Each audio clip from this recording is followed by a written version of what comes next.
What's up, guys? Here we are, halfway through the NFL season, week 8. And you know what I'm going to do? I'm going to give you a mixed bag of shit. That's right. Stay tuned because it's coming up after this intro.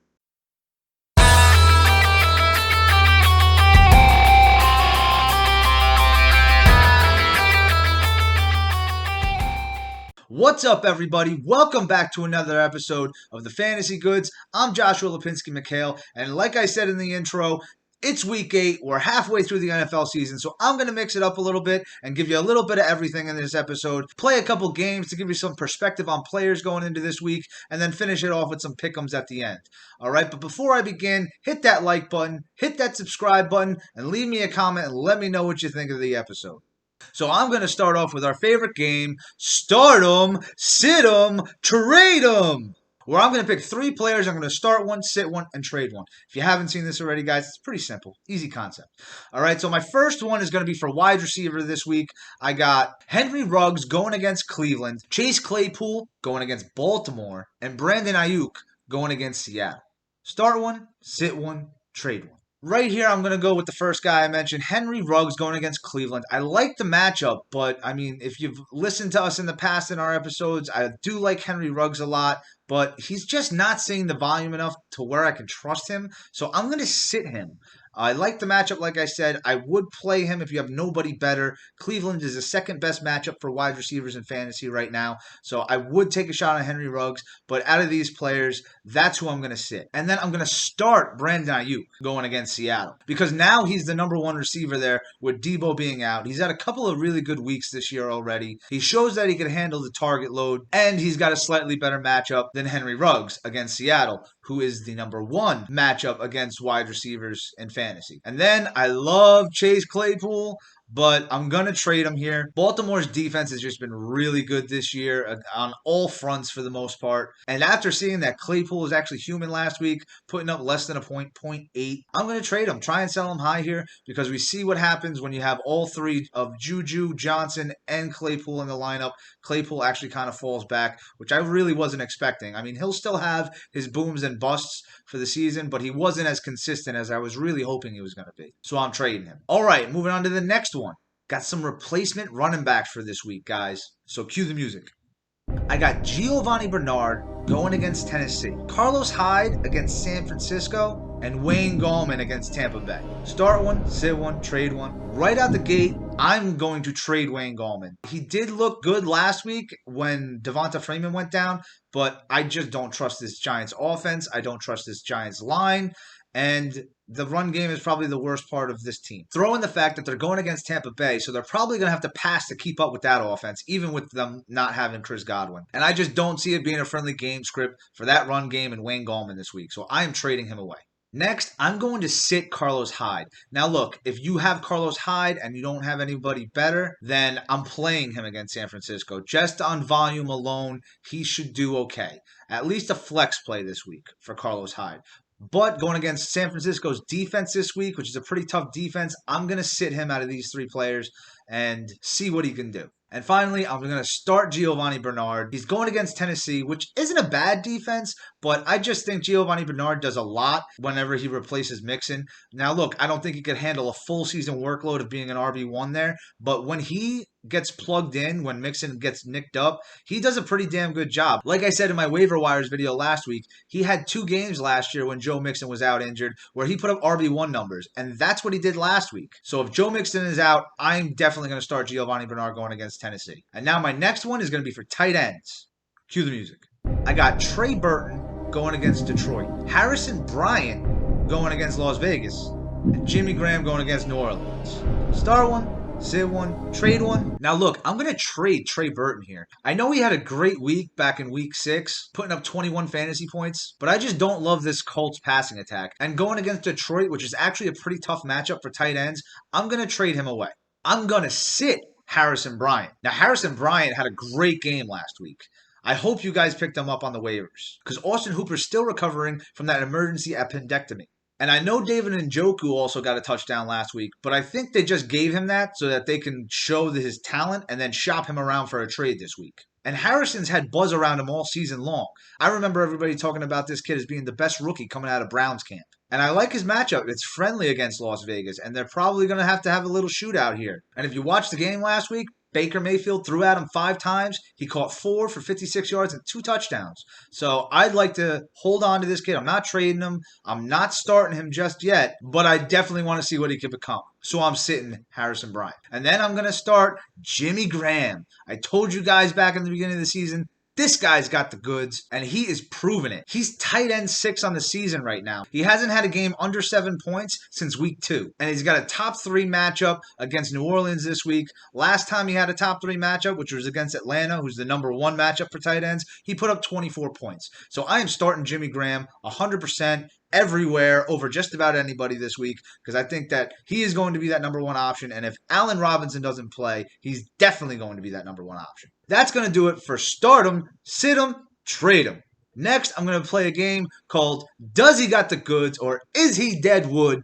Where I'm going to give you a couple players who had a great week 7, and I'm going to tell you if they got the goods or if they're dead wood. Just cut. And my first player I got for you right now is Scotty Miller. He put up 22.9 points in week 7. Does he got the goods or is he dead wood? Guys, Scotty Miller is dead wood.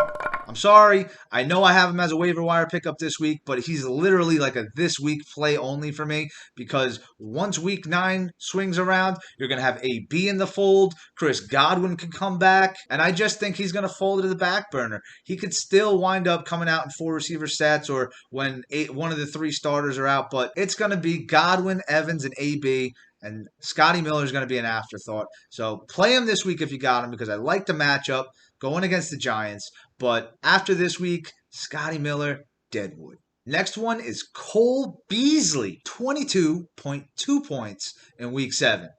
Does he got the goods or is he deadwood? Cole Beasley's got the goods, guys.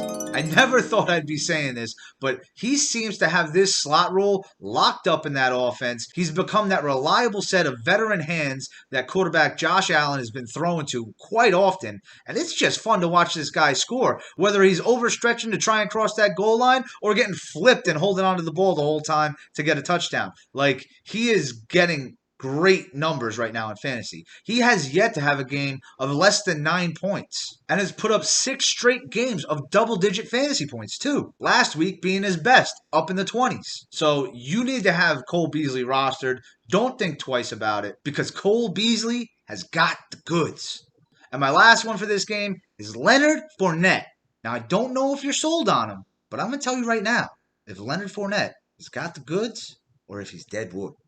And Leonard Fournette has got the goods. Now, I know he hasn't done well this season, pretty much until last week and that one other game he had in week 2. But you got to realize, before last week, he was pretty much injured for 4 weeks with that ankle injury. So you can't just say that somebody's not good because they're not on the field. I mean, for fantasy purposes, yes.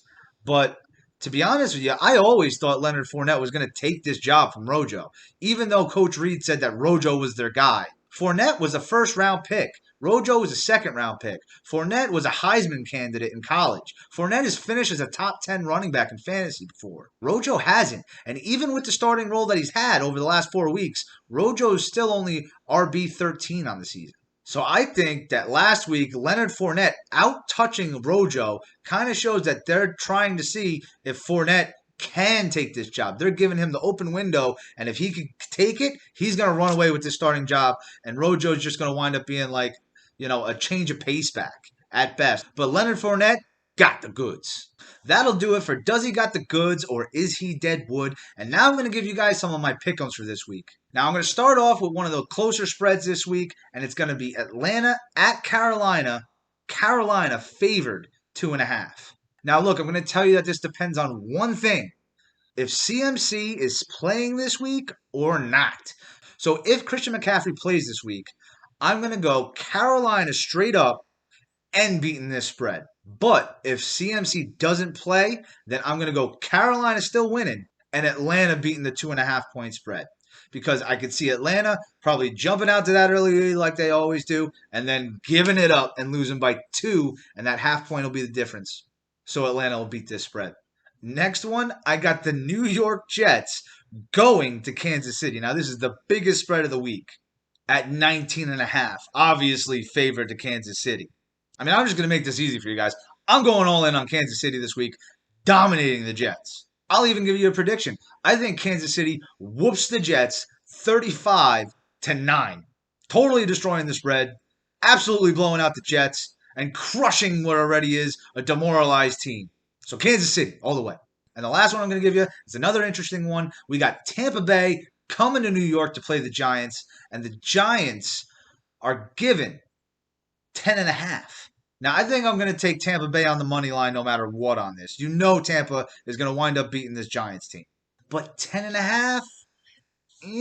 This might be one I take the Giants on this spread. I think they keep it closer than most think, especially since Tampa doesn't have Chris Godwin. And this New York Giants defense is better than a lot of people thought coming into this season. Probably the best part about this team itself is the defense. You're going to have James Bradbury on Mike Evans, Leonard Williams, who's been doing a pretty damn good job, rushing Tom Brady. And I think Xavier McKinney, their second round pick this year, who is one of the top safeties in the draft, has a possibility to play this week. And I mean, the Giants just always seem to have Tom Brady's number, man. That, they got 2 Super Bowls against the man. So maybe they kind of know. I know it's different coaches now, but as an organization, the Giants always give Tom Brady problems. So I definitely think Tampa Bay wins, but I think they win by like 7 or 8, not 10.5. So I'm going Tampa Bay on the money line and Giants on the spread here. All right, guys, that's going to do it for this episode of the Fantasy Goods. Thank you for watching. I hope you enjoyed this mixed bag of shit that I gave you. Remember to like, subscribe, and leave me a comment. Let me know what you guys think about this episode. And if you got any questions fantasy-wise, shoot it to us on social media, on Facebook, Instagram, or Twitter, at the Fantasy Goods. And we'll do our best to get back to you. And until next time, this was the Fantasy Goods, and we got the goods.